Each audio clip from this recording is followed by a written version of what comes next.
नमस्कार दर्शकों, आप देख रहे हैं सुप्रीम कोर्ट सतलोक। आग लगी आकाश में, झरझर पड़े अंगार, संत ना होते इस धरा पर तो जल मरता संसार। नमस्कार दर्शकों, आज हम आ चुके हैं सतलोक आश्रम होली सीतापुर में। दर्शकों, हमारे साथ आश्रम में एक संत रामपाल जी महाराज जी के श्रद्धालु जुड़ चुके हैं। इनसे जानते हैं कि ये संत रामपाल जी महाराज जी के समागम का नाम है विश्व शांति सम्मेलन दिवस। इसी के बारे में जानते हैं इनसे कि विश्व शांति सम्मेलन दिवस का मतलब क्या है। आइए जानते हैं। नमस्कार सर। नमस्कार सर। सर क्या नाम है आपका? शुभनेश दास।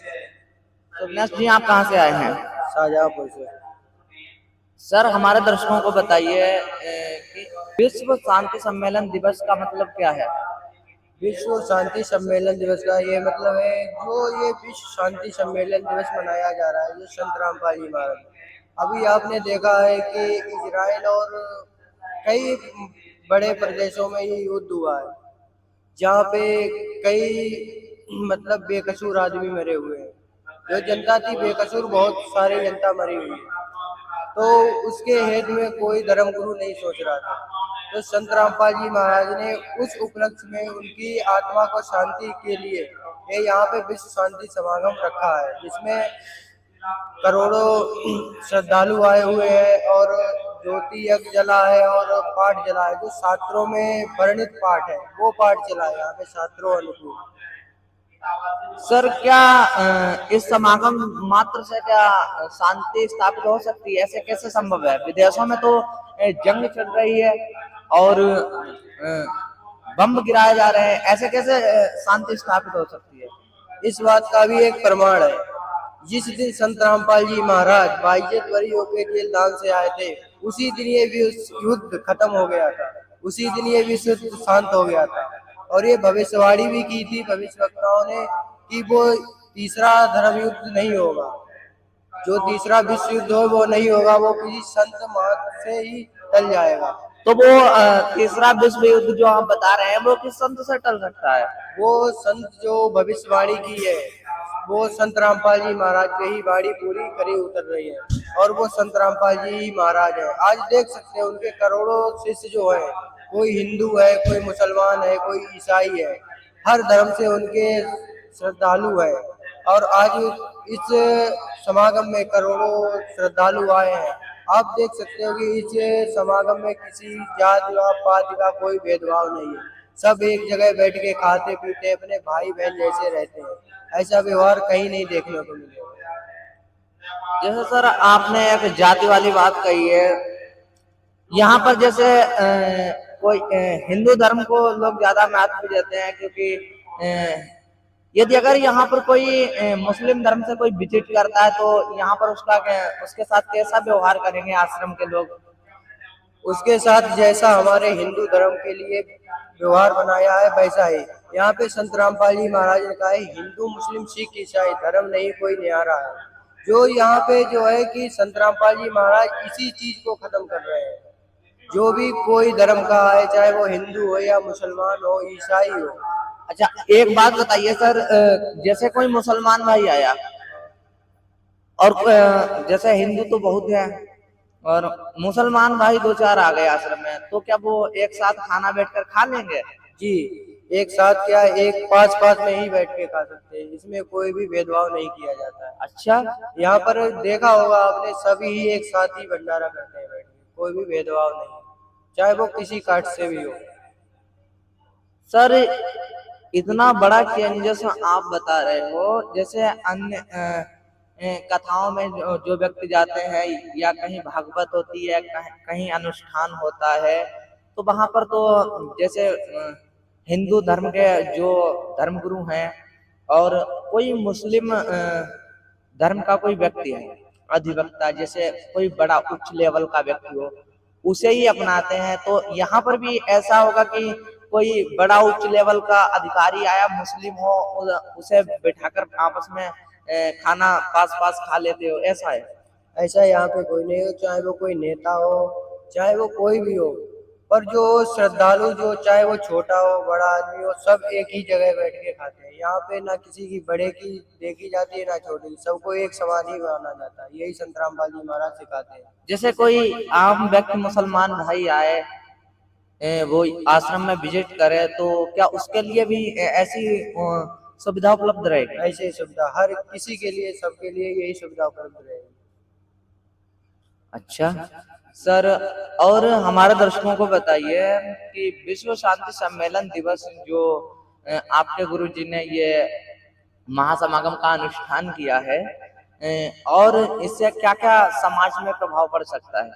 इसमें समाज में ये प्रभाव पड़ सकता है, जो लोग आते हैं यहाँ पे, जो एक बार आते हैं यहाँ की व्यवस्थाएं देखते हैं, जैसे कि दहेज मुक्त विवाह, रक्तदान शिविर और नामदान जो होते हैं, तो वो यहाँ पे आके ये देखते हैं कि यहाँ की सुविधा क्या है। जब सुविधा देखते हैं एक बार आते हैं तो अगली बार ये कहते हैं कि हम भी आएंगे। और जो संत रामपाल जी महाराज ने कहा है कि कलयुग में सतयुग, उसी हेतु ये विश्व समागम रखा गया है। अब सतयुग की शुरुआत होने वाली है। कलयुग में सतयुग कैसे आ सकता है सर? सर देख सकते हो कि जो संत रामपाल जी महाराज के शिष्य हैं आज वो सतयुग वाले ही बर्ताव कर रहे हैं, किसी में कोई भेदभाव नहीं कर रहे हैं। देखिए सर, आपने एक बात कह दी कि कलयुग में सतयुग स्थापित होगा, संत रामपाल जी महाराज करेंगे।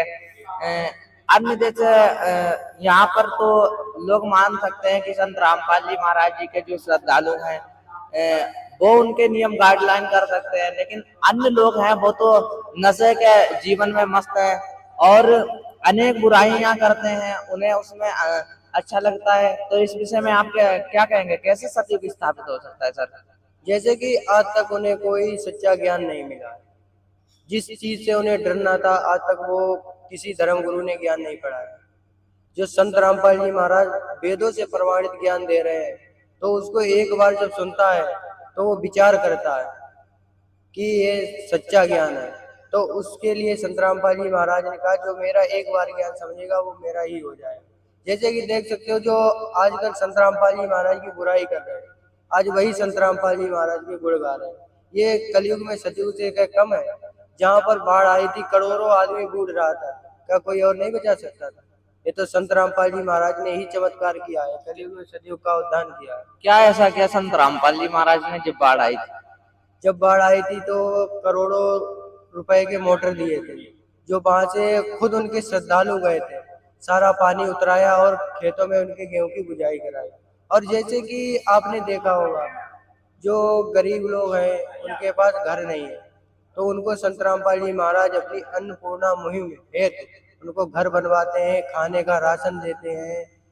कुल मिला के जो उनको जरूरी सुविधा है वो सारी संत रामपाल जी महाराज खुद देते हैं। संत रामपाल जी महाराज ने कहा है कि जो गरीब परिवार है जिनका कोई नहीं है वो मेरे हैं।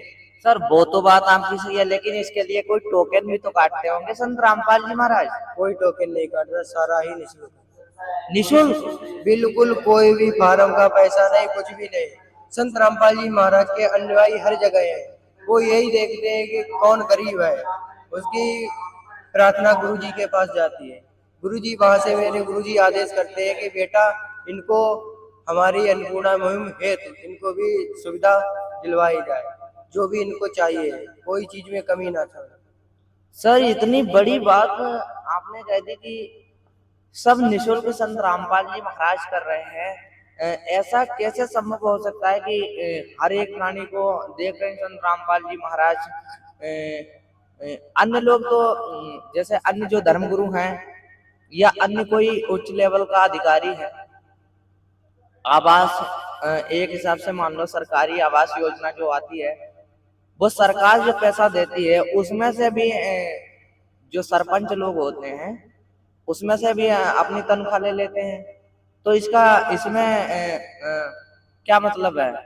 ये तो देखो ये सरकारी लोग इसी को बंद कर रहे हैं परमात्मा। जैसे कि जो परमात्मा है, क्यों परमात्मा कहा गया? इसीलिए परमात्मा कहा गया। जो अन्य धर्म गुरु हैं वो आज तक कहीं भी कोई ऐसा काम करके दिखाया है? इसीलिए तो संत रामपाल जी महाराज को हम परमात्मा कहते हैं। वो परमात्मा वाले ही काम कर रहे हैं, युग में सतयुग ला सकते हैं और कोई धर्म गुरु नहीं ला सकता। जी सर, आपकी ये बात से तो मैं सहमत हूँ कि संत रामपाल जी महाराज जी के जो शिष्य हैं, श्रद्धालुओं संत रामपाल जी महाराज जी के जो शिष्य हैं वो दावे के साथ संत रामपाल जी महाराज जी के अनुयायी जो हैं वो दावे के साथ कहते हैं कि हम ना तो नशा करते हैं, ना ही किसी प्रकार की कोई बुराई करते हैं।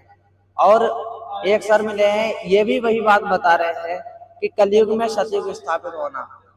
तो इस तरीके से संत रामपाल जी महाराज जी के जब संत रामपाल जी महाराज जी से सभी श्रद्धालु जो जुड़ेंगे तभी कलयुग में सतयुग स्थापित होगा जी। और वो हो रहा है कुछ समय पहले, जो कि अभी ज्यादा दिन नहीं हुए, 3-4 साल पहले बहुत कम श्रद्धालु, विरोध बहुत किया गुरु जी का। आज देख सकते हो कि आश्रम पे आश्रम बनते जा रहे हैं और श्रद्धालुओं की भीड़ उमड़ती ही रहती है। हर समागम में लाखों शिष्य बनते हैं संत रामपाल जी महाराज, क्योंकि वो चाहे वो गरीब हो, चाहे अमीर हो, चाहे कोई भी हो, उसको सबको एक समान समझते हैं। और गरीब हो, जो गरीब यहाँ आता है उसकी तो परमात्मा मौज ही कर देते हैं। दहेज जैसी सामाजिक बुराइयां भी जलकर राख हो रही हैं। संत जी के दिव्य विचारों की उज्जवल किरणें आज समाज में एक नई चेतना जगा रही हैं।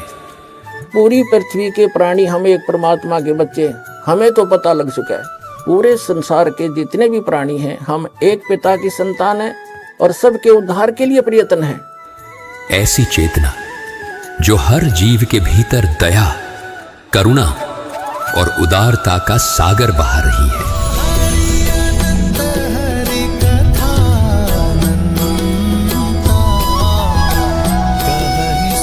मार्गदर्शन में चल रहा ये दिव्य धर्म यज्ञ आज उन गरीबों, असहाय और पिछड़े परिवारों के लिए संजीवनी बन गया है, जो जीवन की बुनियादी सुविधाओं के लिए भी तरस रहे थे।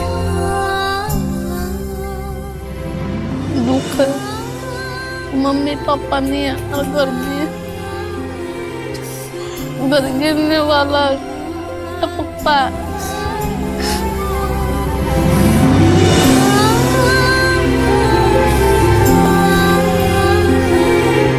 आपको क्या तकलीफ है? मैं चल नहीं सकती। चल नहीं सकते आप? कब से? मैं तो पहले से नहीं चल सकती। बचपन से? अच्छा। मम्मी पापा का कब से साथ लिया? मम्मी का तो 8 साल हो गए। 8 साल पहले डेथ हो गई उनकी? अच्छा। पापा को 9 महीने। 9 महीने हो गए? हाँ, 9-10 महीने हो गए। आज वही परिवार संत रामपाल जी महाराज की कृपा से सुख, सम्मान और आत्मनिर्भरता की नई राह पर आए।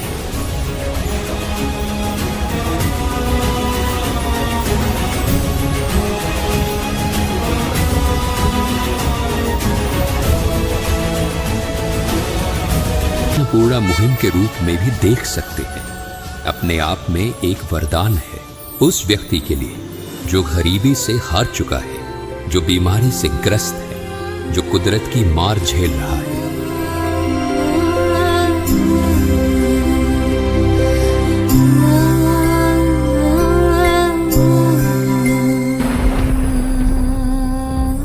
संत रामपाल जी महाराज न केवल इन लोगों की भूख मिटा रहे हैं, बल्कि उन्हें रहने के लिए पक्के मकान भी उपलब्ध कर रहे हैं।